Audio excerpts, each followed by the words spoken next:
Mkuu wa jeshi la Siria. Mshindi wa vita vingi.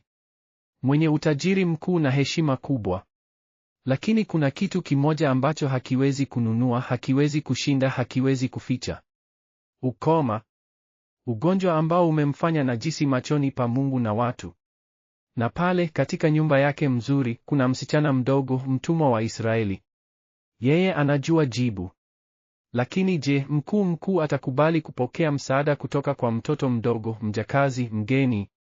Hii ni hadithi ya ukuu na unyenyekevu, ya kiburi na imani, ya kupotea na kuokolewa.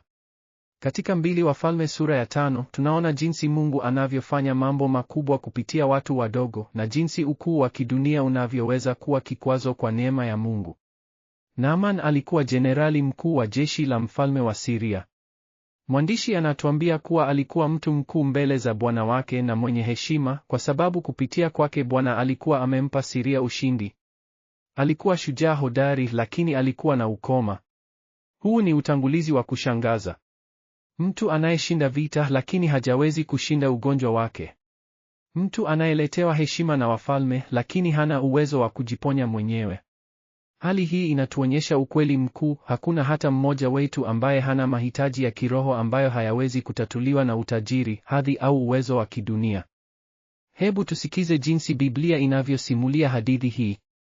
Mbili Wafalme 5:1-3. Naaman, jemadari wa jeshi la mfalme wa Siria, alikuwa mtu mkuu mbele za bwana wake na mwenye heshima, kwa sababu kupitia kwake Bwana alikuwa amempa Siria ushindi, naye alikuwa shujaa hodari, lakini alikuwa na ukoma.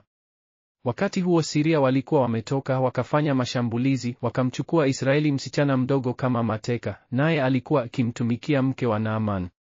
Naye akamwambia bibi yake, laiti bwana wangu angalikuwa mbele za nabii aliye Samaria. Bila shaka angalimponya ukoma wake. Ona mambo makubwa yanayoanza kwa maneno ya msichana mdogo. Huyu msichana, jina lake halitajwi, alikuwa amechukuliwa kama mateka wa vita. Alikuwa mbali na nyumbani kwake, mbali na familia yake, akitumikia watu ambao walikuwa maadui wa watu wake. Lakini badala ya uchungu na uhasama, tunaona moyo wa huruma. Anaona maumivu ya mkuu wake na anajua jibu. Hii ni ishara ya kwanza ya jinsi Mungu anavyofanya kazi: hutumia watu ambao dunia inawadharau kuwaokoa wale ambao dunia inawaheshimu. Msichana huyu hajui kuwa anaongoza kwa ufunguzi wa mojawapo ya miujiza mikuu ya Agano la Kale. Hakujui kuwa maneno yake yatakuwa sababu ya Naaman si tu kuponywa kimwili, bali pia kujua Mungu wa kweli wa Israeli. Kuna mambo makuu ambayo mara nyingi tunayakosa katika hadithi hii. Jambo la kwanza, msichana huyu wa Israeli hakuonyesha hata kidogo cha uchungu au kiburi. Fikiria hali yake: amechukuliwa kama mtumwa, amebakizwa na familia yake, sasa anatumikia watu ambao ni maadui wa taifa lake. Lakini badala ya kuonea wivu au kuchukia, anaonyesha huruma na hata anaomba kwa ajili ya mkuu wake. Hii ni mfano wa neema ambayo inazidi kuelewa. Jambo la pili linaloshangaza, Naaman hakuenda moja kwa nabii Elisha. Badala yake alienda kwa mfalme wa Israeli kwanza, akiwa na barua kutoka kwa mfalme wake. Hii inaonyesha jinsi watu wa dunia wanavyofikiri: wanataka kutatua mambo kupitia njia za kisiasa na utawala. Wanafikiri kuwa uongozi wa kidunia unaweza kutatua matatizo ya kiroho. Lakini mfalme wa Israeli akijaribika, akasema, je, mimi ni Mungu kwa kuua na kufufua, kwamba mtu huyu ananitumizia ili nimponye mtu ukoma wake? Utawala wa kibinadamu hauna uwezo wa kutatua matatizo ya kiroho. Jambo la tatu, Elisha hakumkutana na Naaman uso kwa uso. Badala yake alimtumia ujumbe kupitia mtumishi wake akisema, nenda ukaogelee mara 7 katika Yordani na nyama yako itakuwa safi. Hii ilikasirishia Naaman sana. Alikuwa anatazamia sherehe kubwa, maombi ya kimistari, pengine muujiza wa kieleweka. Lakini Mungu ana njia zake za kipekee za kutupima imani yetu. Je, umeona jinsi mkuu huyu alivyokasirika kwa sababu hakupokea heshima aliyoitazamia? Lakini msichana yule mdogo alikuwa na moyo wa huruma. Hakuona mabaya ya mkuu wake. Katika hadithi ya Naaman, tunaona mabadiliko makuu ya kiteolojia ambayo yanapaswa kututeua. Badiliko la kwanza, utukufu wa kidunia hautatui matatizo ya kiroho. Naaman alikuwa na kila kitu ambacho dunia inakihesabu kama ufanisi, hadhi, utajiri, ushindi wa kijeshi. Lakini ukoma wake ulimsonga kando na Mungu na jamii yake. Hii ni mfano wa dhambi, haitubagui tuwe tajiri au maskini, wenye elimu au wasiojua kusoma, watawala au watawaliwa. Dhambi ni tatizo ambalo hakuna mtu anayeweza kujitatulia. Badiliko la pili, unyenyekevu ndio ufunguo wa kupokea neema ya Mungu. Naaman alianza kwa kiburi, alikuwa anatazamia kukaribiliwa kama mkuu, kupokea huduma maalum, kuona ishara za kiwango cha juu. Lakini Mungu alimpa agizo la kawaida, nenda ukaogelee mara 7 katika Yordani. Hakuna kitu cha kipekee, hakuna kitu cha ajabu kinachoonekana. Hii ni masomo yetu, wakati tunapojishusha Mungu hutujua. Yakobo 4:6 inasema, Mungu huwapa neema wanyenyekevu, lakini huwapinga wenye kiburi. Badiliko la tatu, Mungu hutumia watu wadogo kuwaokoa wakubwa. Msichana mdogo wa Israeli alikuwa chombo cha Mungu cha kuanza mfululizo wa matukio ambayo yalimokoa Naaman. Si vikuu vya Siria, si mfalme wa Israeli, si hata wataalamu wa dini, bali mtoto mdogo, msichana, mtumwa, mgeni. Hii ni jinsi Mungu anavyofanya kazi. Mungu amechagua vitu vidogo vya dunia ili avihizi vikuu. 1 wa Korintho saa 1:27. Matokeo ya mwisho ni kwamba Naaman si tu aliponywa kimwili, bali aliokoka kiroho, akisema, sasa ninajua kuwa hakuna Mungu katika dunia yote isipokuwa Israeli. Wakati hawa wanyamapori waliona matukio haya, walishangaa na kujifunza mengi kuhusu asili ya binadamu na neema ya Mungu. Waliona jinsi binadamu walivyoumbwa kwa utukufu, wakiwa na uwezo wa kufanya maamuzi, wa kuwa na huruma, wa kumjua Mungu. Lakini pia waliona jinsi kiburi kinavyoweza kuzuia neema ya Mungu. Naaman alikuwa na vyote, utajiri, nguvu, heshima, lakini alikosa kitu kimoja, unyenyekevu.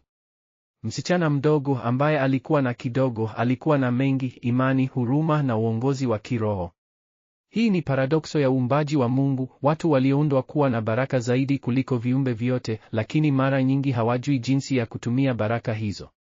Wakati Naaman alipojishusha na kufuata agizo la Mungu, uumbaji wote ulifurahi.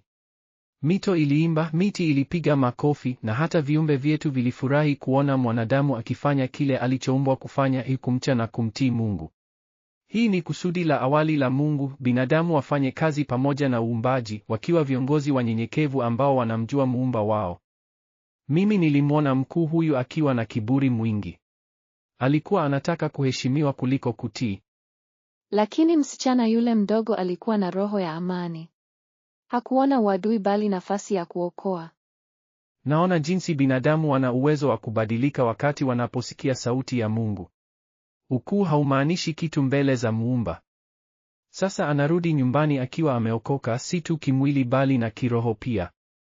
Hii ni furaha ya uumbaji wote, kuona binadamu wakiwa wamefanya kile walichoumbwa kufanya. Je, ni masomo gani tunayopaswa kujifunza kutoka kwa hadithi ya Naamani? La kwanza, usimeze kiburi chako. Unahitaji msaada wa kiroho. Pengine uko katika mazingira mazuri, una kazi nzuri, una heshima katika jamii. Lakini kama Naaman, kuna mahali ambapo unahitaji msaada ambao huwezi kujinunulia. Pengine ni dhambi ulioficha, au uvunjifu wa kimioyo, au mahusiano yaliyovunjika. Usiache kiburi kizuie kupokea msaada unaohitaji. Jambo la pili, msikilize Mungu hata akiwatumia watu mnaowadharau. Mungu alimtumia msichana mdogo kumwongoza Naaman kwenye njia ya uponyaji.